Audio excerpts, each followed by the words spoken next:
everybody, welcome to Pick Dr. Osborne's Brain. I've got a great show for you prepared tonight. We're going to be talking about weight loss plateaus, and I'm going to be diving into so much more deep than just the calories, right? So stay with me tonight. We're going to be talking about obesogens and hormone disruption and the how food can affect and disrupt hormones, how chemicals in the environment can affect and disrupt hormones contributing to weight gain. And we're even going to be talking, interestingly enough, about how masks can cause weight gain, specific types of masks. So stay with me, and I'll make sure I'll let you know what I mean by that. And if you're new to the show, tell me hello. Let me know where you're watching the show from. Don't be shy. And if you're new again to the show, make sure you subscribe. We're on live every Monday nights at 6 p.m. to take your toughest nutritional questions. So again, welcome to Pick Dr. Osborne's Brain. Tonight we're tackling a big one, which is obesity. Now, I know for many people this is a touchy subject, and so I don't want to offend anybody, but I want to state truth. As you guys know me, truth reigns on the Dr. Osborne Show. And we've seen here recently, we've seen some magazine ads that glorify obesity. And I want to be very, very clear. That's a very, very dangerous precedent and message to send. Obesity is an inflammatory problem. And you should, if you are struggling with your weight, you should recognize it as such. Don't normalize illness, right, to feel better about how things are. Recognize that it's a problem. Pay attention to me tonight, because hopefully I'm going to be shedding a light on a lot of the different solutions around this, again, this very controversial topic. So without further ado, let's dive in. We're going to be talking about some major concepts here. Number one is calories, right? A lot of people think that calories are the fundamental end-all be-all of how we associate weight gain or weight loss. So we're going to be diving into calories. We're going to be diving into macronutrient ratios. If you don't know what that is, sit tight, we'll get into it. We're going to talk a little bit about exercise and what kinds of exercise and the importance of exercise with weight loss and healthy weight loss and muscle building. We're going to be talking about inflammatory diets, what things are triggers here to create inflammation that actually cause weight gain. We're going to be talking about hormone balance, in essence, how hormone imbalances can contribute to weight issues. We're going to be talking about nutritional deficiencies. We're going to be talking about sleep. All of these are what I would call fundamentals if you're trying to master this weight puzzle, right? And so pay the same attention. Some of you may not have an overweight problem. Some of you may be underweight, trying to figure out how to gain weight. This information very much applies to you as well. So without further ado, let's dive in. We'll talk first about calories. So, a lot of people are under this kind of perception or that total calories is what matters. So like there's something in the weight loss industry, you probably heard people talk about it, it's called BMR. BMR stands for basic metabolic rate. Now, basic metabolic rate is it's the amount of calories that you're going to burn on a daily basis. And so some people believe that BMR is under genetic influence. And it is to a certain extent. We all have a genetic influence to our basic metabolic rate. Again, basic metabolic rate meaning the quantity of calories that you burn in the course of a day. But there are a lot of factors that play into your basic metabolic rate. And so we're going to be talking about that. One of the biggest ones is exercise. Another one is stress. So if you don't exercise and you're under tremendous amounts of stress, I want you to understand that these two things combined long term can actually affect your basic metabolic rate away from your genetic set point, meaning it can alter the quantity of calories you can consume on a daily basis. And we see this a lot in individuals who again, they've eaten the same quantity of food for the most part of their life, and then as the stress of life builds on them, they start gaining weight later in life. And it's because that stress alters their basic metabolic rate to the point where calories in and calories out are not equating to each other. Now, there's two components to calories. One is people eat too much. The other is people can eat too little. Right? So if we're just talking about caloric math, first of all, let's understand what a calorie is. A calorie is the quantity of heat generated when we burn food in an airtight box. So if we're trying to figure out how many calories in a particular food, we put that food in an airtight box and we burn it, and we measure the heat that's generated from the burning of that food. That's what a calorie is. And so you can overconsume calories, as you can see in the diagram, too much food, right? And it's easy to do this. You can also underconsume calories. For most people, that's harder to do unless you're fasting, intermittent fasting, and you've really got it dialed in. But obviously, traditionally speaking, too many calories, if your basic metabolic rate is 1,000 calories a day, and we're just doing easy math here, calories a day, and you eat 1,500 calories a day, then you are in surplus of 500. Okay, and again, this is just simple math. Now, understand that 3,500 calories, 3,500 calories, is equal to 1 pound of fat. So again, 3,500 calories is 1 pound of fat. So again, if we're using this as an example, you eat 1,000 calories a day, you burn 1,000 calories a day, you eat 1,500 calories a day, you have an excess of 500 calories. If you multiply that times 1 week, which is 7 days, then theoretically, you're going to be gaining 1 pound per week.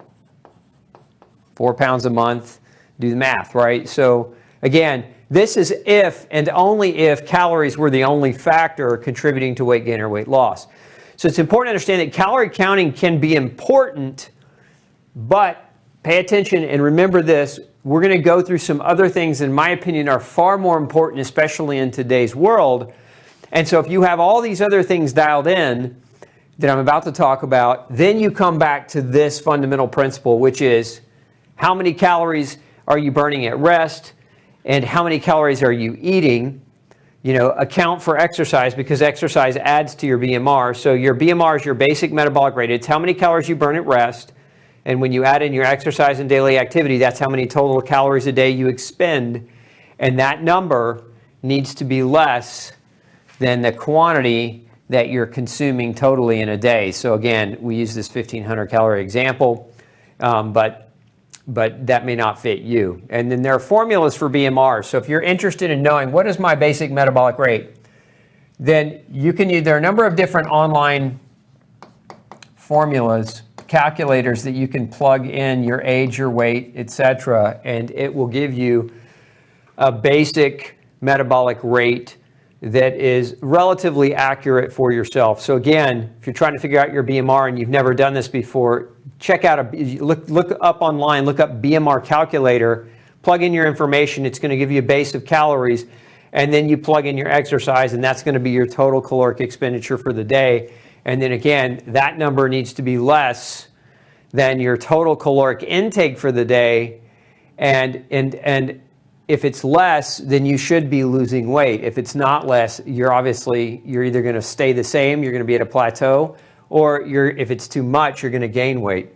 And again, that's if all things are all things that we're talking about here on this list, right? If all these things are dialed in here, then we come back to calories as a last resort. We never start with calories first, because if you start with calories and these other things aren't dialed in, you're not going to lose weight long term. You might lose weight short term because you do a restricted calorie diet, but it's not sustainable. Most of these plans, like the Nutri plans that you do online that are calorie counting type plans, where basically they send you garbage food that has caloric limits to it. Those are not sustainable. Most of those plans, you might lose weight in the first month or two, but after that, you end up in trouble. Okay, something else to consider with weight loss is macronutrient ratios. What's a macronutrient? A macronutrient, let's change the color here. Okay, a macronutrient is carbohydrate, fat, and protein. These are the three types of macronutrients. So we've got carbs, fats, and proteins. Now, most people, from a macronutrient ratio perspective, are way off. A lot of people are 60 to 70% carbohydrate in their total daily caloric intake. As a matter of fact, I think it was the last couple of decades we've been looking at quantities of total calories consumed by U.S. citizens, and it's of this. So think of it like this: 50%. Sorry, give me a minute here. Let's fix that image. So 50% of total calories, this is in the U.S., come from wheat, which is largely a little bit of protein, but a lot of it of carbohydrate. And most of these 50% of total calories, again, in the U.S. come from wheat, come from processed, right? Processed wheat, which again is predominantly carbohydrate. So that's just wheat. Then we add in the other carbs, the sugars, the fruits, the juices, etc. So 60 to 70% of most people's total caloric intake in a day is carbohydrate. And then everybody's scared of fat, especially if they're trying to lose weight. So people generally tend to gravitate to low fat, right? Low fat diets, which are one of the worst things you can do for weight loss, by the way. And then the protein is somewhere in the middle. So we get, 60%. Here we might have 10%. Okay, and then here we might have the other 30% of total calories. And this is imbalanced. Remember, in nature loves balance. Mother Nature always loves things to be balanced out. So 60, 30, 10 is the furthest from balance. What we really want to shoot for is 33, 33, 33. What I call the rule of thirds. Okay, we're shooting for, in our macronutrient ratios, a third of our calories from carbs, a third from fat, a third from protein. Now, a lot of doctors will tell you that's way too high in protein, you'll damage your kidneys. I would disagree on many levels, both clinically, what I've seen in my practice over the years, and I would also disagree that the research doesn't hold this out to be true. Now, if you've got pre-existing kidney disease, and your doctor has said you've got protein leaking into your urine, it might be a different story. We're not talking about people with late-stage kidney failure that have a potential issue with protein leakage. We're talking about the average person. Protein's not hard on the kidney when we have it in balance and if we're eating the right kinds of protein. So, again, your carb-fat-protein ratio should be a third, a third, a third. Most people are somewhere in the 60 to 70% range on their carbs. Remember what happens to excessive carbs. Excessive carbs are converted into something called a triglyceride. Now, what is a triglyceride? Triglycerides are fat, and this is how your body stores fat. So triglycerides are produced by excessive carbs, and this is how your body then takes those triglycerides and stores them in fat cells. And this is why a lot of people that eat low-fat diets end up having weight gain, because their body is really efficient at converting carbohydrate into fat. Because remember, carbs can be instant energy. We can take those carbs, that glucose molecule, we can convert it into energy. But if we're not expending that energy, we're going to save it. Our bodies are really good at saving. So it will convert those carbs into triglycerides and store them as fat. And this is one of the reasons why low-fat diets are terrible ideas for most people. This is another one of the reasons why you see the keto diet popularity. Keto diets generally are very high fat, right? They're high fat diets. Low carb diets, generally speaking, a keto diet is going to get 40 grams of carbs a day. That's kind of the upper echelon of quantity of carbohydrates in a day on a keto diet. Well, what is that? If you understand basic math here, 1 gram of carb equals 4 calories. Okay, so I said 40 grams. So 40 times 4 is 160. So that's only 160 calories total from carbohydrates a day. That's imbalance. And a lot of people do keto really well, but if you stay on keto really long term, you actually can begin to start creating some imbalance. So this is one of the reasons why I like this rule of thirds. 1 gram of fat is equal to 9 calories, and 1 gram of protein is equal to 4 calories. And we haven't talked much about alcohol, but alcohol, which is not really considered a macronutrient, but a lot of people imbibe with alcohol. Alcohol is 7 calories 7 calories per gram. And so there's another one of those weight loss things that crushes your weight loss goals is drinking. If you want to lose weight and you're struggling, quit drinking that glass of wine every night. If you've been told to drink a glass of wine every night for, red wine for your heart, your cardiologist didn't train in nutrition, and they're not real smart in that way. And what they're really doing is they're justifying the use of alcohol on a daily basis. And if you're overweight, you're going to have a real hard time when you have that alcohol coming in for several reasons, not just because of the calories, the 7 calories per gram, but alcohol is also an endocrine disruptor.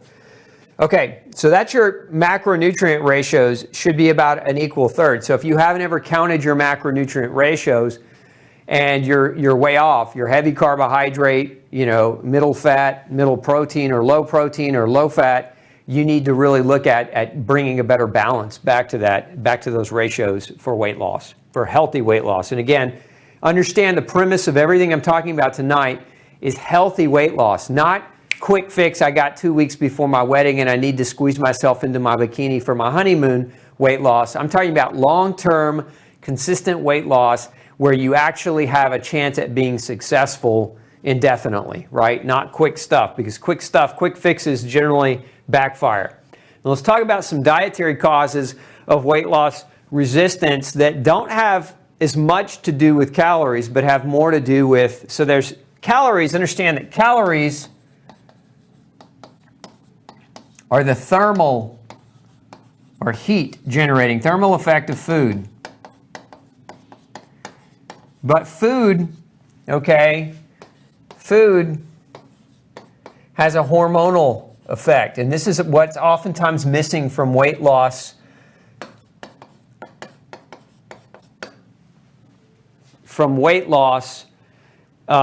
programs, is that food has a hormonal effect that people forget about, or they don't know about, or they don't think about. And let me give you some examples. Grain, we'll just use gluten as one example. Gluten's found in grain can cause low thyroid.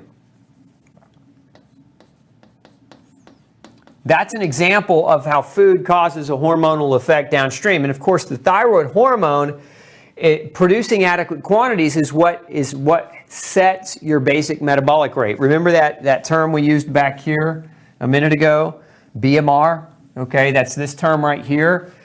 Your thyroid is what sets the stage for your BMR. So if your thyroid is disrupted as a result of you consuming the wrong kind of food, and in this example, gluten is what we're talking about, gluten sensitivity is one of the top causes of low thyroid function, then it's going to affect your thermal effect of food will be affected as a result of your thyroid altering your basic metabolic rate. And again, that's just one example. So we've got, grain as a food group, and if you are not familiar with this, you need to go get a copy of my book, No Grain, No Pain. And if you're on a budget and you can't afford it, go to the library, because it's in every major library across the country.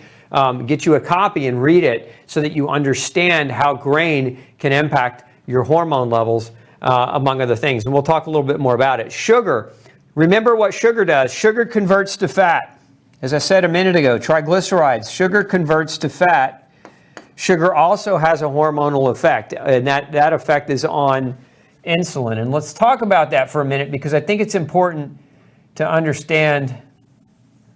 We're going to shrink this down and give me a little bit of room to draw. So, actually, let's do it right here. Let's just draw right on the board so you can see well. Let's erase this. Because grain, sugar, and dairy and excessive carbs all do what I'm about to show you. So you've got, and this is just purely from a carbohydrate perspective. Carbohydrates are converted into glucose. Okay, glucose kind of looks like this. It looks like a stop sign. Only think of it as a microscopic stop sign. It's on the molecular level. So glucose hits your bloodstream. Okay, and once it's in your bloodstream, it sends a message to your pancreas, and your pancreas is then supposed to respond to that by producing insulin. Okay, insulin's job, okay, is it goes to your cell and it messages your cell. It sends a message through your cell, and there's this doorway on your cell. It's called a GLUT door. It's also known in layman's terms as a glucose door, but this insulin comes in, sends a message through your cell, and it opens up that door so that glucose can now come into your cell, and this is how we make energy. Your cell will break that glucose down. It will break the carbon bonds down and strip off the hydrogen, and it will store that hydrogen up as a form of potential energy to make ATP. So if you've ever heard that term, if you remember biology class, and you remember that word, that term ATP, that's what we're talking about. That's what energy is in your body. So we need glucose to make that energy, to make that ATP. So too much glucose, right, puts a lot more pressure on the pancreas to make more insulin. And what happens over time is people become resistant to that insulin. They start to develop insulin resistance, because the more sugar you have floating in your bloodstream, the more insulin you have to produce. The more insulin you have to produce, there's a little antenna that sticks off the surface of your cells, and it's called an insulin receptor. Okay, that insulin receptor, over time, the more insulin you make, that insulin receptor becomes less and less receptive to the insulin you make. That's what insulin resistance is. This is very well documented, and this is what leads to diabetes. But if we can't get the sugar out of our bloodstream into the cell to make energy, we have to convert that sugar into fat. And this is part of what causes weight gain. Now, it's important to understand, I said back here, I said that one of the things that can contribute to weight gain, aside from too many calories, aside from macronutrient ratio problems, okay, inflammatory diets, which is kind of what we're talking about right now, is nutritional deficiencies. This is key. Why is this key? Because we need nutrients. We need vitamin D, we need chromium, we need zinc, we need magnesium, and we need B vitamins. Okay, a lot of people ask me, Dr. Osborne, what supplements work best for weight loss? It's not so much that they work best for weight loss, it's that what supplements work best to help your body convert your calories into energy. That's what we're after, because if you can't convert your calories into energy, game over. You're going to take that energy and you're going to store it as fat.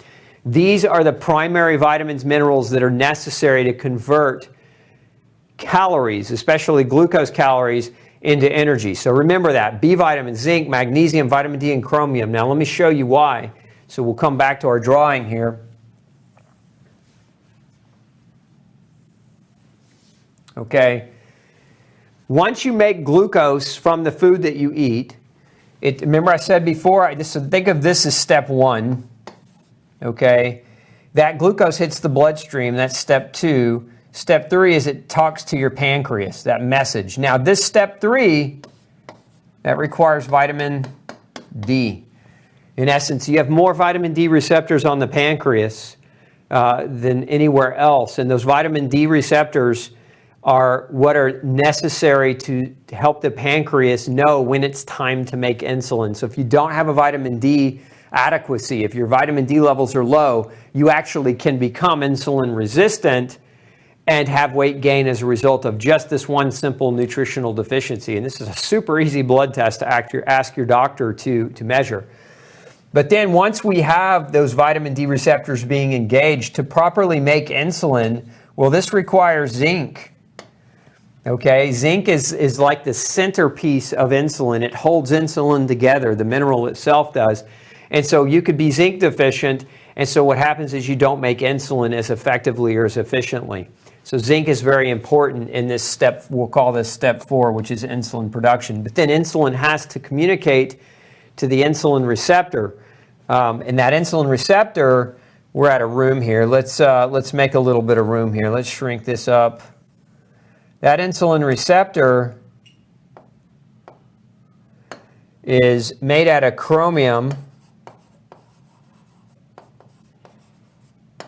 but it's also made out of vitamin B3. Chromium's nickname is the glucose tolerance factor. So that receptor is made out of chromium and vitamin B3. So if you're deficient in these two nutrients, even if you're making enough insulin because you have enough zinc, you might have a problem with that zinc or that insulin communicating to that receptor, which again, this is where we require chromium and vitamin B3.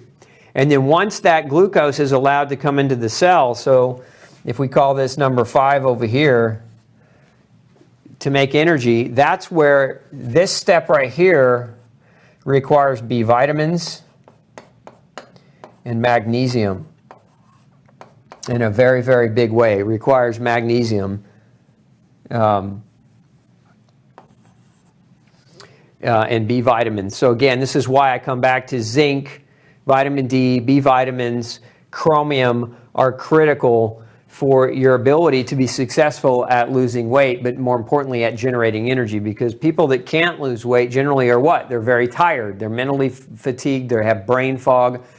Their muscles don't function as well for them to exercise, and this is why there's an energy deprivation, because they can't convert their carbohydrates or their food into that energy. And again, when you can't convert your food into energy, you store it as fat and you have no energy, right? You have plenty of energy, what we call, and if you've studied physics, there's two kinds of energy, right? There's kinetic energy and there's potential energy. Fat is potential energy. Potential means you don't have access to it yet, but it's there, right? Whereas kinetic is it's active energy. It's energy in motion. We want kinetic energy. We want to drive and generate that energy, that ATP. And again, grain, sugar, dairy, excessive carbohydrates, these three are excessive carbohydrates. This one kind of categorizes these three together. Okay, so understand this is the biochemistry of how your body generates energy. And then we have this one down here that we haven't even gotten into, which is the chemicals in food. The chemicals in food are a huge problem today. One of the reasons why I harp all the time on eating organically. A lot of people say organic's too expensive. I say no, the cost of obesity to your medical bill is too expensive.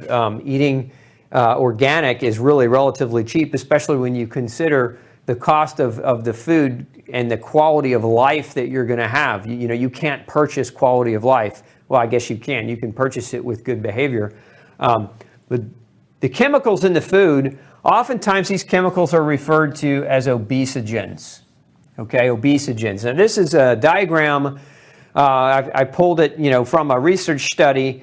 You can see down here, environmental obesogens and their impact on susceptibility to obesity. This is actually published in the Journal of Endocrinology, and it was recently published here in 2020. So here is what we know right now about obesogens. Now, what are obesogens? Obesogens are chemicals that we find in our food and in our environment that have these different mechanistic effects on how we can gain weight and make it how it can be harder to lose weight. So if you see here, the obesogen in the center, one of the effects or impacts of obesogens is it creates what are called epigenetic modifications. These epigenetic modifications are basically it alters which genes turn on and off, okay? And some of these genes favor the expression of adipocyte commitment. What's an adipocyte? This is fat. It's a fat cell. So these genes favor the expression of adipocyte commitment, in essence, storing of fat. You can see that also the obesogens activate a genetic receptor called a retinoic acid receptor. That's what RXR stands for, but that's beside the point. The bottom line is when you activate that RXR aggressively, you can get the development of dysfunctional, unhealthy fat cells. That's what that means. So dysfunctional, unhealthy fat cells begin to develop. We also know that obesogens increase adipocyte fat cells. Again, increase adipocytes' ability to differentiate. In essence, it increases the quantity of fat cells that you start to develop. And we know this is especially true if you're exposed to obesogens earlier in life. So the more of these you're exposed to earlier in life, so parents pay attention because this is for your kids. The more you expose your children to these obesogens, the harder you're going to make it for them in their life to basically maintain good, healthy weight, okay? And because what happens early in life is they increase the quantity of adipocytes they produce. Makes it easier for them to gain weight later in life. We also know that obesogens can interfere with hormones and other signaling pathways, such as estrogen, GLP-1, etc., which leads to an altered metabolism, leading to increased fat development and fat storage, okay?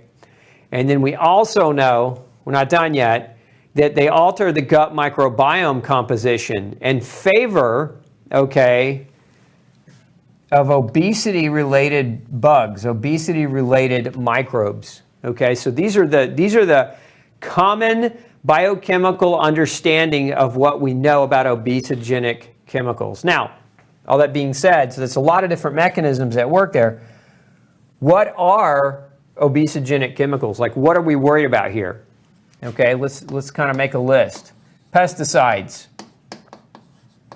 This is why, might help if I spell that right for you. There we go. Pesticides. This is why I recommend organic. Right? Organic, you alleviate yourself from some of those, or grow your own garden. That would be another alternative or another option. So pesticides, we know that plastics.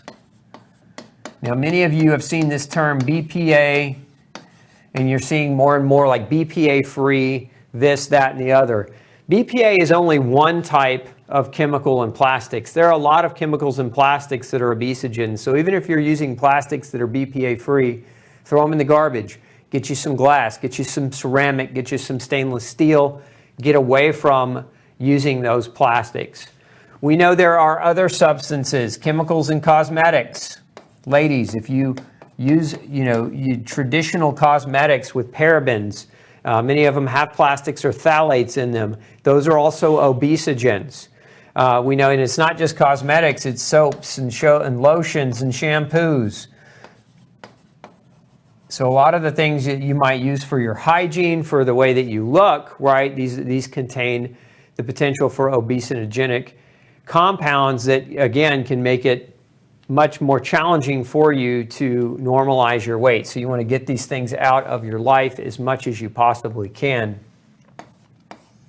I said earlier in the show, I said I was going to help you understand that masks are actually can make you gain weight. We see a lot of people gaining weight during this lockdown, and part of it is because of the lockdown, the gyms are closed, but another part of it is dependent upon the type of mask you wear. If you wear the traditional, surgeon mask, the blue masks, those typical doctor masks, those are sprayed with an obesogenic chemical called PFOA. That is a type of fluoride-based compound that is an obesogen. We know it does some of these components up here. It alters hormones. So you're breathing that in directly. And we also know, on a side note, that people that wear this kind of mask, breathing in those perfluoroalkyl substances, that it suppresses the immune system. So not only can it make you gain weight, but it can also suppress your immune system, which is the opposite effect that you're trying to achieve by wearing the mask in the first place. So if you're going to wear the mask, you make sure it's a cloth one that's not washed in soaps or shampoos that contain obesogens. Make sure it's not one of these medical ones that contain PFOAS compounds on it. So those obesogens you want to try to avoid. Now, I said earlier that there was a hormonal effect of food, and so some foods have different effects or impacts on your hormones. As we mentioned earlier, we said that carbohydrates, excessive carbs, will impact your insulin level. We said that gluten could cause thyroid hormone disruption. We know that. There have been hundreds of studies now that confirm that gluten sensitivity can create low thyroid. We know that foods that create inflammation, like sugar, okay, and again, if you're gluten sensitive, that's an inflammatory process, will increase your cortisol. Cortisol will cause you to gain weight. We know that gluten can also, interestingly enough, gluten can cause low testosterone in men. It can cause progesterone hormone disruption in both women and men. And we know that estrogen as well can be affected by gluten. But we also know there are foods like soy, phytoestrogens, and this has actually been studied too, that too much aggressive soy can make it hard to lose weight as well. I just thought I'd point that out. I'm not saying that all soy is 100% bad, But if you're a vegan and you eat soy everything, and you're eating the soy dogs and the soy hamburgers and the soy, patties, all the concoctions that they compress with soy, you're going to run into a problem with hyperestrogenism. Too much estrogen makes it hard to lose weight. So this brings me to another point, which is, ladies, those of you taking BCP, birth control pills, or estrogen compounds, maybe you were prescribed like a bioidentical estrogen or an estrogen therapy. Look, I'm not saying that that's wrong. I'm not saying that you shouldn't do that if your doctor prescribed it. But I am saying if you started that estrogen and you started to gain weight, then you need to start asking questions. I see a lot of doctors that prescribe hormone therapies and they don't ever test their patients' hormone levels. They just put them on estrogen and then they never check their estrogen levels again. I've had people come into my office, we'll get their estrogens far higher than what they should be when we test in the bloodstream, far higher, because they're being over medicated with it. So if you're on those, just make sure you ask your doctor to check. Now, on that same note, there are some other medications. Let's make a little bit of room here. There are some other medications that you want to be aware of that can also cause hormonal changes that can lead to weight loss resistance because of those hormonal changes. And one of them is the class of medications called SSRIs, selective serotonin reuptake inhibitors. So these are medicines used oftentimes to treat depression, right? And sometimes they're used to treat chronic pain. But if you're on an SSRI like Paxil or Prozac, you want to be aware, if you started gaining weight after you started that medication, just be aware that could be the problem, or that could be part of the problem. If you're taking corticosteroids, drugs like prednisone, asthma inhalers, these are steroids. And we know directly that these medications can cause muscle loss and fat gain simultaneously. They cause muscle and bone loss and fat gain simultaneously. So if you're on these classes of medicines and you've really been struggling with your weight, get with your prescribing doctor and revisit why you're on these medications, because generally speaking, SSRIs are used to treat depression, corticosteroids are used to treat inflammation, okay, and inhalers typically asthma. Now, I'm not going to blame gluten on everything in the world, every disease in the world, but we know that gluten can cause inflammation, gluten can cause depression, and gluten can cause asthma. And again, if you go back and read No Grain, No Pain, you'll find the research that correlates these truths. And so you might find that your diet, if you haven't changed your diet, if you change your diet, then these problems diminish and potentially even can go away. Then you may not need the medicine as you move into the future. So important to understand that concept. So how grains cause weight gain. Now, I just showed you that grains from a carbohydrate perspective caused weight gain because grains are high carbohydrate, and so all that excessive carbohydrate can lead to insulin resistance, nutritional deficit, and other issues. But I want to show you another way, because it's not, I said grains, I didn't say gluten, okay? We didn't write in here not how gluten, it's not just gluten. It can be gluten, but it's not just gluten. What else does grain contain? Grains contain heavy metals, excessive omega-6.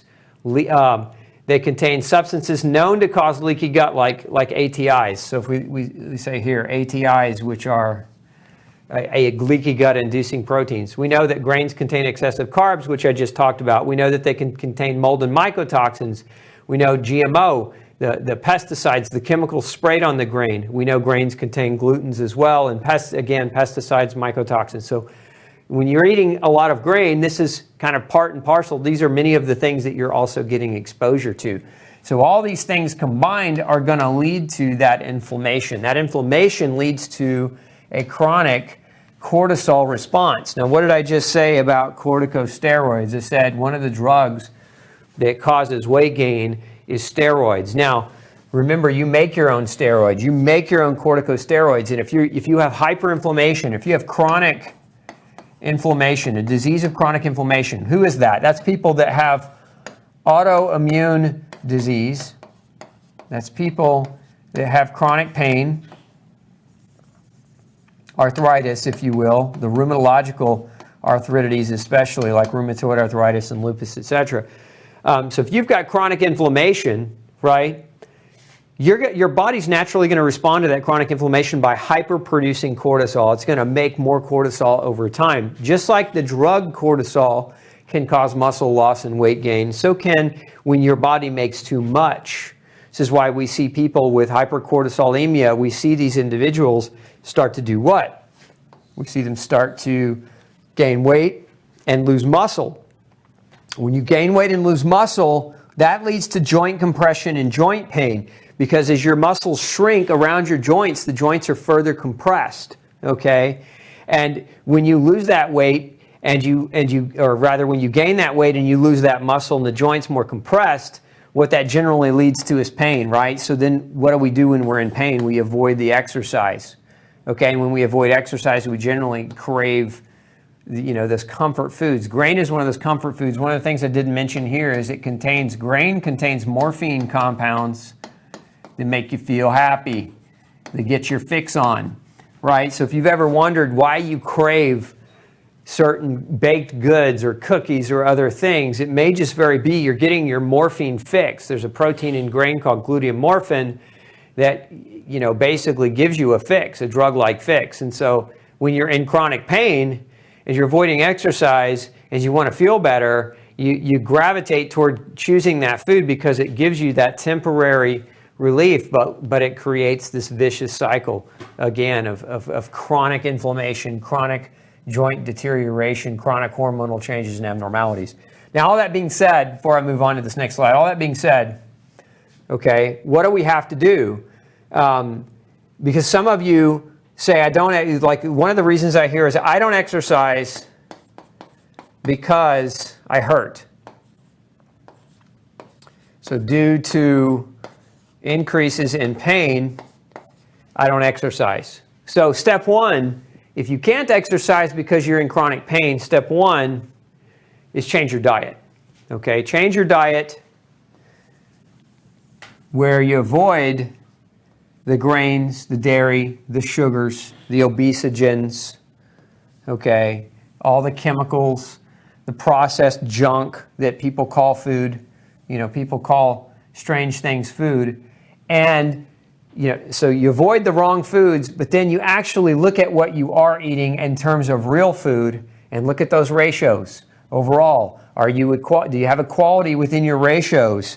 Then we come back here and we say, okay, well, if all those things are true, are we over-consuming total calories based on our basic metabolic rate and our exercise? So again, remember, we're saying that if you can't exercise, then you go off of your basic metabolic rate as to the quantity of calories you consume in a day. And if you're over-consuming calories that's higher than your BMR, even if you're eating all the right foods, even if you're eating everything perfectly well, you're going to run into problems. Now, one other point, I talked about this way back here, and I didn't mention much about it, but sleep. Sleep, why is sleep important? Okay, came back to this because sleep regulates cortisol and melatonin. Now, melatonin is one of the most powerful anti-inflammatories that our body produces. It's powerful anti-inflammatory. If you're not sleeping, you have an imbalance between your cortisol levels will go up, your melatonin will drop. So you'll lose the anti-inflammatory action of melatonin, and then you'll have the effect of elevations of cortisol, which will cause your muscle loss and cause your weight to gain. So that sleep becomes very, very important as maintaining your circadian rhythm, but also maintaining the balance of those hormones. So you got to keep that sleep piece in mind. Now, all those things being equal, we come back to the last point I want to make tonight, and that last point I want to make tonight is this one that most people ignore. Most people ignore or they do it wrong, and that's exercise. Exercise, most people overdo the wrong exercise. So, perfect example of this is you go to the gym and you get on the elliptical, right, or the treadmill, the hamster wagon. and you do your 45 minutes or whatever, and you think, oh, I'm burning fat because I'm burning calories, and that's nonsense. The longer you sit on that elliptical, that treadmill, those devices, they're fine if you don't walk during the course of your day and you just want to get some walking time in, but this stuff right here is not going to lead to any great weight gain long-term over time. Okay, not really, not if this is your exercise. Okay, in other words, overdoing the wrong exercise, which is the treadmill, the elliptical runner, the bike. They're just doing those things, but they're not paying any time or giving any time or attention to the fundamentals of exercise and building and growing lean mass. Remember I said earlier, your BMR can be impacted. It's genetic, but it can be impacted. One of the things that affects your BMR is your lean mass. Lean mass is muscle. Now, you don't have to be a Hulk. You don't have to be a weight, a gym rat for this. But lean mass increases how many calories your body burns at rest. So the greater degree of lean muscle mass that you can build, okay, the more calories your body's going to burn even when it's at rest. So if you don't ever do anything to help you build lean mass, and again, the cardio does not build lean mass. Cardio does not build lean mass. What builds lean mass is, very simply put, is resistance. Now, resistance training, what does that mean? Now, some forms of cardio can be resistance. So like if you do a treadmill and you're walking up an incline, or if you do an elliptical and you set the tension really high, that can be a form of resistance. And it's not to say you can't use those machines in your workout. It's just if you rely on those machines solely and you're just putzing through your workout, you're not really doing much in the way of resistance. And you're limiting where that resistance is being applied. So like if you're doing treadmill, the resistance is mostly on your quadriceps if you're setting it at an incline. Same thing with an elliptical runner, same thing with a bike. So you're predominantly working your legs, but you're not working your chest, your arms, your shoulders, your back, and your other muscles. And so you're missing out big muscle groups that might help increase your BMR by increasing their lean mass. So what do we do then to do that? So if we're eating well and our pain is reducing, okay, the first step is if you are exercise intolerant or exercise resistant because of pain, my advice to you is find a pool. Okay, find a pool and get in it and just start moving. Okay, if you're elderly and you don't have access to a pool, I usually don't support programs, but this one, Sit and Be Fit. Look, if you're really elderly and you're really struggling and you can't do much exercise at all, this is a good place to start. Okay. If you're morbidly obese and you're 200 pounds overweight, this might be a good place to start because you can't stand, you can't do squats, there's too much gravity, there's too much weight on your body already and everything hurts. But you have to start somewhere, right? And that's the key. Remember, it doesn't matter how obese you are, it doesn't matter how much weight you have on you, know that you have to start somewhere. And so don't judge where you start by where other people are, okay? We look at weight loss as a personalized journey. We look at gravitating toward lean mass and body weight normalization as a personalized journey. So don't judge yourself based on other people. The Sit and Be Fit, for somebody who's an active athlete, this is going to be simple and laughable for them. But for somebody who's 150 pounds and morbidly obese, overweight, this might be something that gets them going in the right direction. So the point is, you just start. You got to start where you're at. But if we're talking about resistance activity, the best way to do resistance, in my opinion, to not become injured, because this is another problem. Many people start an exercise program and they injure out. They injure out because, one, they're not eating well and their body's inflamed, and so any amount of activity increases that inflammation, and then they think, oh, I just have a bum shoulder, I'm going to quit exercising, and they use that injuring out as an excuse to not ever have to exercise again. Bad move. So we start with body weight activities. Body weight or lighter activities are important. Now, what I've got listed here are just some exercises that can be done by most people, by most everyone, with the exception of this one right here. Pull-ups are a little bit more challenging. But the squat, the push-up, the lunge, the sit-up, In kettlebell, this is a light. This isn't heavy 50-pound kettlebells. We're talking about, anywhere from 3 to 10 pounds, which is not super heavy. Kettlebell swings, planks, jumping jacks, which you all did when you were kids, and then a jump rope. So again, very few of these require any equipment. A kettlebell you can buy at the local gym store, a jump rope as well at the local athletic store. Everything else is pretty much can be done with just your body weight. But starting here, now you may have heard me mention this in the past. I'm going to give it to you again because I think one of the places that most people should start is right here with something called a Tabata activity or Tabata exercise. Tabata exercise is a 4-minute exercise. 4 minutes. Now, how many of you have 4 minutes? Raise your hand if you have 4 minutes in a day to give to exercise.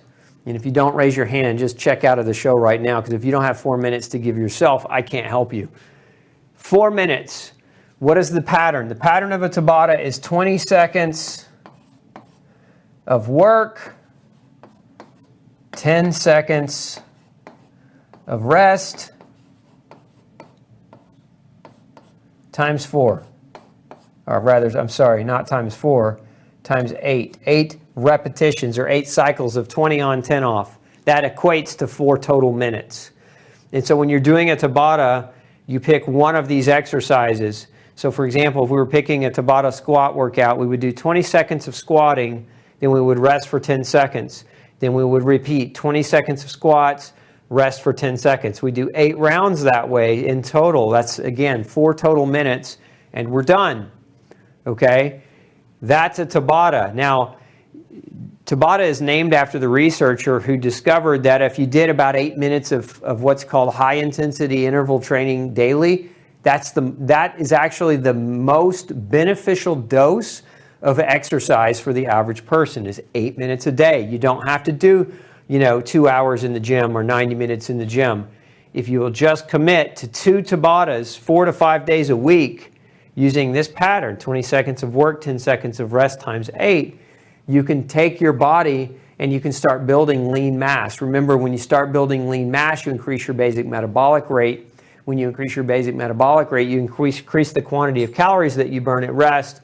When you increase the quantity of calories you burn at rest, then it becomes easier over time to maintain healthy body weight, which is what we're all after. And this is why calorie restriction programs don't work long term, because if you don't couple caloric restriction with activity, with exercise, then eventually what happens when you get tired of restricting your calories is, and you spent 6 weeks or even a few months restricting your calories, you still haven't built any lean mass. Your body's still not burning calories at an effective BMR because you don't have any lean mass to help it do that. So you've created a diet restriction for yourself that eventually you're going to break, and you're going to just yo-yo backwards. That's why they call them yo-yo diets. The best way to not yo-yo diet is to strategically apply all the things that we talked about tonight, all of them, from not eating foods that we know can cause excessive carbohydrate load, balancing your carb-fat protein ratio, not exposing yourself to the chemical obesogens that can act on your endocrine system, making it virtually impossible to lose weight through your hormone effects. All these things are important. Sleep, exercise, everything we talked about. Think of this as your blueprint, if you will. All of these things. These are your blueprint for if you're struggling with weight loss. You've got to get this all applied at the same time. You can't say this month I'm going to do exercise, and next month I'm going to add sleep, and then the next month I'm going to clean up my diet. You can't out-train a bad diet, All these things have to be going on simultaneously if you're struggling, especially if you want success. So all that being said, I'm going to open it up for questions. Any questions that you guys have tonight on weight loss, we'll knock those out. Let's see here. Dahlia asks, is there a maximum number of eggs per day? Depends on what you're trying to accomplish. First of all,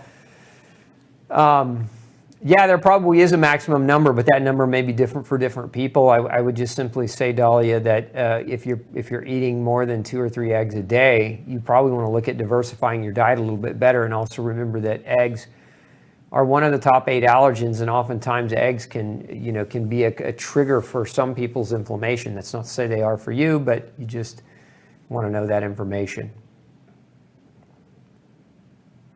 What should free-range poultry be fed for their meat to be healthy, or for them to be healthy for us to eat? Honestly, free-range poultry eats insects, they eat bugs, they eat worms, they eat grass. And they'll also, depending on the farmer, they'll eat a little bit of grain. They may eat a little bit of flax.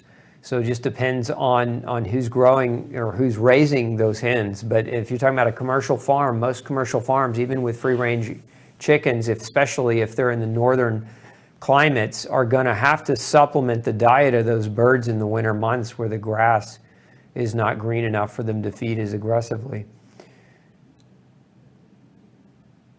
Let's see, question about carnivore. Severe constipation on carnivore diet, nothing works.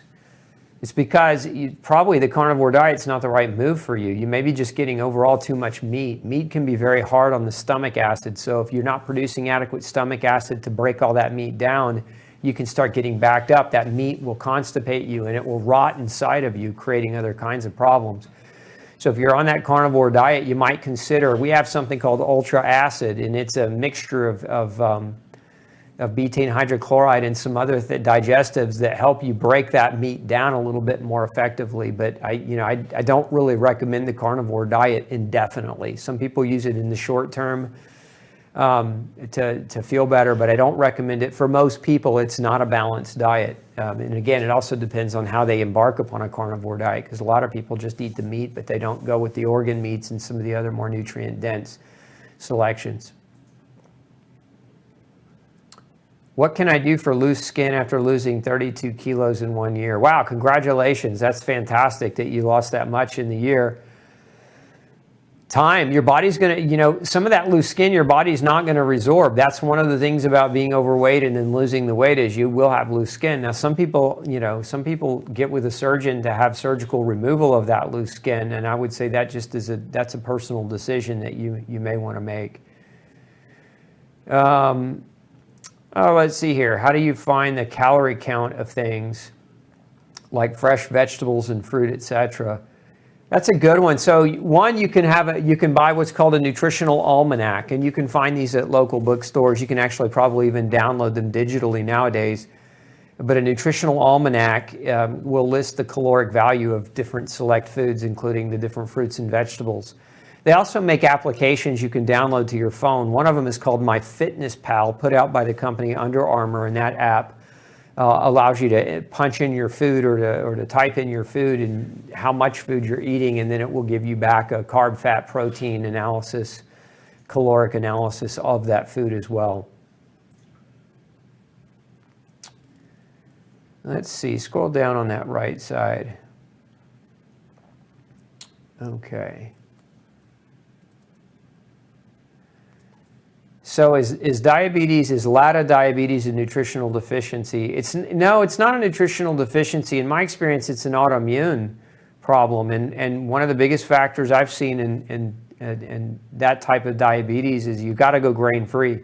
Grain and dairy-free both. I've not yet seen a person diagnosed with that condition that didn't benefit from going gluten, grain, and dairy-free. If you do that, though, make sure you're doing that under the supervision of your doc, because you're going to really want to watch your insulin level, because when you start changing your diet, you're going to find that your need for insulin dramatically reduces. So just be aware that can happen.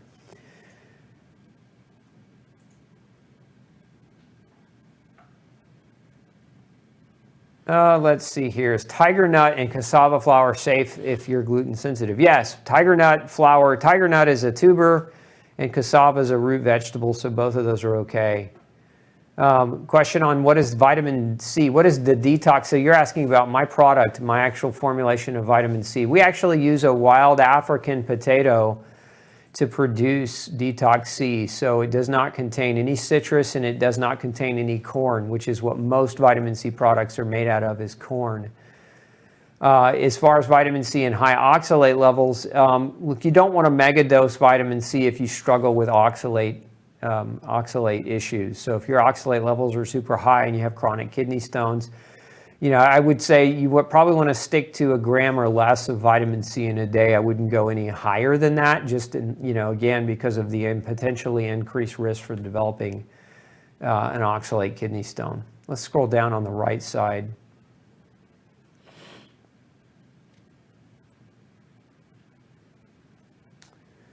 I like that. Somebody says, no one in years has told me to check the food I'm eating. This is gold. Thank you so much. You're welcome. Thanks for joining me. Lily wants to know, can insulin issues cause constant sweating? Not typically. More than constant sweating is, diaphoresis is one of those situations where you have basically you're in a chronic fight or flight. I would imagine if somebody told me they were a chronic sweater, they're probably a type A personality. They probably have a lot of anxiety and a lot of just generalized stress in life. And I would say if you're a chronic sweater, you want to focus on those things. Focus on meditating, potentially prayer. You want to look at how you're eating your food. If you're eating your food when you're on the run or on the go, that keeps your body in fight or flight. If you're under a lot of stress, that keeps your body in fight or flight. And that's going to activate your sweat glands to pump out more.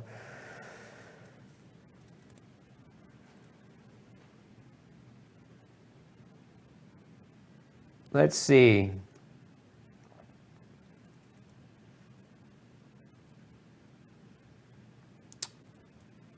Scroll down a little bit more on that right side. Jane wants to know, won't your weight normalize itself if you eat properly? Grain-free, dairy-free, organic, etc.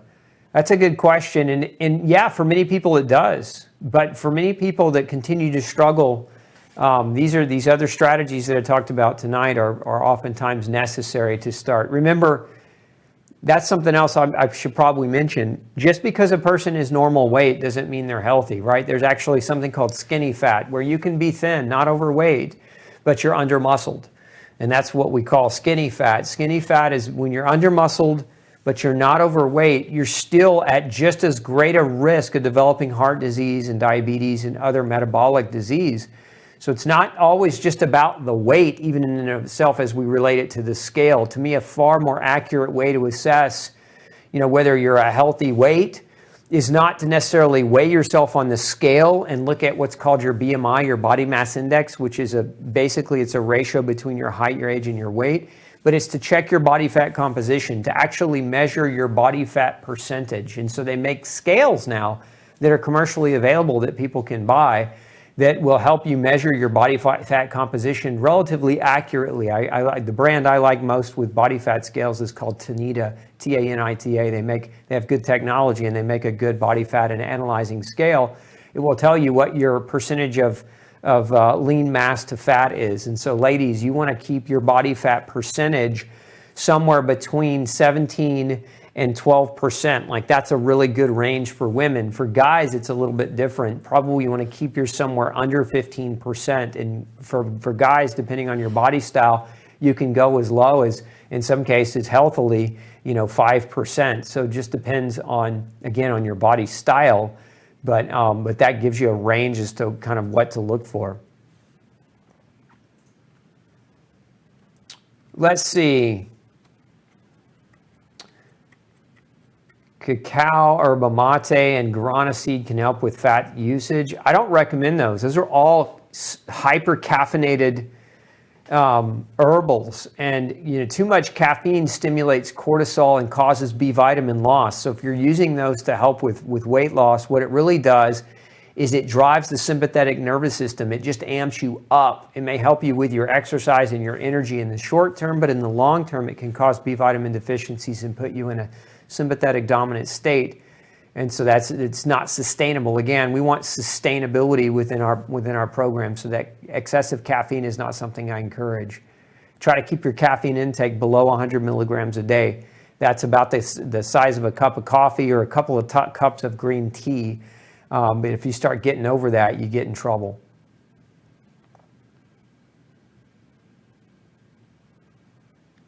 So Stephen says, I'm 18 and a half stone, or from 18 and a half stone to 10 and a half in 2 years.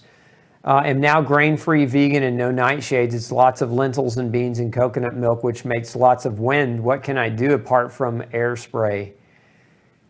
You may be overdoing it, and I would just question, Stephen, and whether or not you should be or shouldn't be on a vegan diet. Sometimes people that go vegan shouldn't be on a vegan diet. They actually should have some meat, maybe not as much as the big 12-ounce steak at every meal, but fish would be an example, or some other complete proteins, to reduce your dependency upon lentils and beans to get proteins, because it is the lentils and beans that generate a lot of gas. Now, if you're dead set on the vegan diet and you're going to consume a lot of lentils and beans, add lemon juice when you cook your lemon juice when you cook your lentils and beans. It will reduce the quantity of gas and flatulence you have. The other way is to prepare the lentils and beans in a pressure cooker and really pressurize them down, and that will reduce, again, some of the potential for gas. The best test to check hormones, Dutch or blood? There's not one, Rukshana. I would say the Dutch test in and of itself has its own, in my opinion, some of its own problems. I like salivary measurements combined with blood measurements when I'm looking at a person's hormone levels to see if they fall short. So it just depends on the hormone that we're talking about as well, because again, there's estrogen, there's progesterone, there's testosterone, there's insulin, there's cortisol, there's DHEA, there's thyroid hormones. So there's a lot of different kinds of hormones that should be evaluated if you're trying to get a comprehensive relay on how your hormones are interacting. Okay, let's scroll down a little bit there.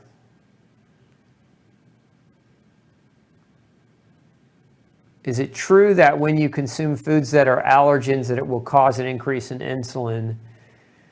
It is true. When you eat foods that are allergens, what that does is it drives up inflammation. When you drive up inflammation, you drive up cortisol production. What cortisol does, cortisol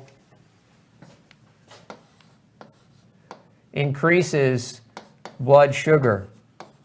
And remember, so again, cortisol increases blood sugar. What it does is it tells the liver to dump its stored sugar. Your liver stores about 325 grams of sugar. And so that cortisol tells your liver to dump its sugar into the blood, and then that leads to increased insulin. And then that increased insulin leads to weight loss resistance, potentially insulin resistance, and diabetes, and all the things that comes with metabolic syndrome. So yes, anytime you eat a food that can create inflammation, you're going to potentially drive up cortisol and then subsequently dump excessive sugar into your bloodstream, which is going to impact your insulin level. Okay, let's scroll. There we go. I like that. No need for puffers anymore since going grain-free. No more upper respiratory infections. Thanks for sharing, Marie. Considering lockdown, would you have a simple general exercise routine you could recommend? Helena, Tabata, body weight, push-ups, pull-ups, squats, lunges, plank holds, jumping jacks, jump ropes, burpees, basic stuff. You don't have to get super aggressive with any of it. You just have to be super consistent. Remember, the key to exercise is consistency over time. Don't blow yourself out on the first day, and certainly if you haven't exercised in years, don't remember what you could do and try to replicate that today. Start slowly and work your way in. Donnie's asking, what if you I assume you mean about exercise. If you have osteoporosis, then you should be exercising and doing that Tabata, even if you've got osteoporosis, even if you've got an L4 fracture, I should say a previous L4 fracture that's healed. You should be exercising, because the way to gain bone density is through weight-bearing activity. Remember, weight-bearing activity increases bone density. It's called Wolff's Law. Wolff's Law. Wolff was a physiologist, so we named the law after him. But bone grows based on pressure. The pressure comes from the resistance activity and the resistance training. So Tola says, I got gout 1 year after keto. I never had gout before in my life. Now I have pain in both toes, but not severe. Again, this goes back to what I've been saying all along. I'm not opposed to keto diet. I'm not opposed to a carnivore diet. I'm opposed to those diets long term. You can use those diets as a tool to detoxify from what I would call for most people is carbohydrate toxicity. But if you stay there too long, you can actually start moving in the wrong direction. And one of the things that heavy meat and much of your ketogenic based foods can be rich in uric acids, especially if your keto diet is heavy dairy and heavy meat. That uric acid buildup. Uric acid will form a type of birefringent crystal that basically gets lodged into your joints and starts, like little mini sandpaper, just starts cutting you. So yeah, gout can certainly develop. Let's see here. Nancy asks if we can do a video on exercise. Nancy, we got all kinds of exercise plans this year, so just keep tuning in. We're doing all kinds of things this year on exercise that we've got in the slate. Is there a set date for the Glutenology Masterclass yet? So those of you who haven't signed up, let's put that link up. So those of you who maybe haven't heard about it, we've got a 14-hour masterclass on going gluten-free. It's 100% free to anyone who registers for the class.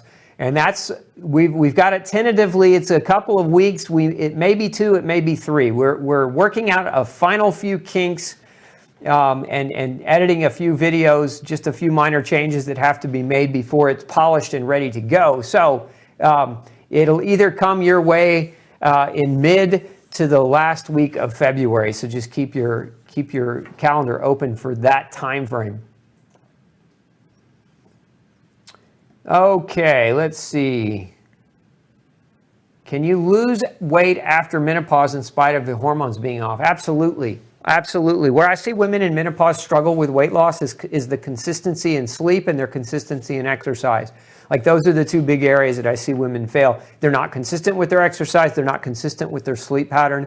And so their hormones don't ever fully re-regulate, even though they may be eating perfectly well. They may be, their diet may be super dialed in. That sleep and exercise consistency has to be there. Audrey says, you looked so serious reading these questions. Relax. You're right, Audrey. I probably need to relax, but when I'm talking about nutrition, I'm intense, and that's just the way I am. So hopefully you guys can appreciate that. Let's see here. I love this. So thank you, Dr. Osborne. I'm a retired clinical pediatrician. You're great. I have kept learning about your lecture for 10 years ago on YouTube from Japan. Love that. I love that we're reaching Japan with the No Grain, No Pain message. Hashtag save 100 million lives. When we can affect doctors, we can affect more lives. No, Carolina asked if my Detox C is a nightshade. No, it's not classified as a nightshade. Let's see, guys. I think the questions are just countless here. We just don't have time. I think we're already 15 minutes over. So I'm going to have to call it a wrap. Look, we're going to be back next week. Make sure if I didn't get to your question, send those questions to us at glutenology@gmail.com. We're open. We want to know what questions you have. Remember, I'm here to serve you. I'm here to help you. And so send those questions, forward them on over as well. If you've got ideas that you'd like to see for upcoming shows, forward those over to glutenology@gmail.com. And make sure, again, that you sign up for our upcoming Glutenology Masterclass. You can sign up for that at glutenfreesociety.org/masterclass. All you have to do is put your name and email there, and we'll give you updates, and we'll make sure you have full access to the class once it goes live here in a few weeks. This is Dr. Osborne with the Pick Dr. Osborne Brain Show, wishing you excellent health. We'll see you next Monday night for another great episode. Take care.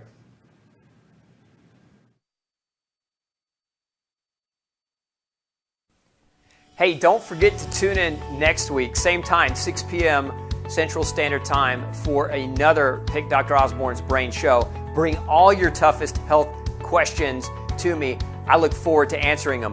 And before you leave today, make sure you hit subscribe. And once you do, click that bell. That bell is going to allow us to remind you right before we go live. But it's also going to allow us to remind you when we come out with other video content all week long. We've got lots of episodes coming your way all week long, and I don't want you to miss anything. So again, subscribe, hit that bell so that you can get notified when we have that new information put up for you. Thanks so much, and I'm wishing you excellent health. Have a great week. We'll see you next Monday night.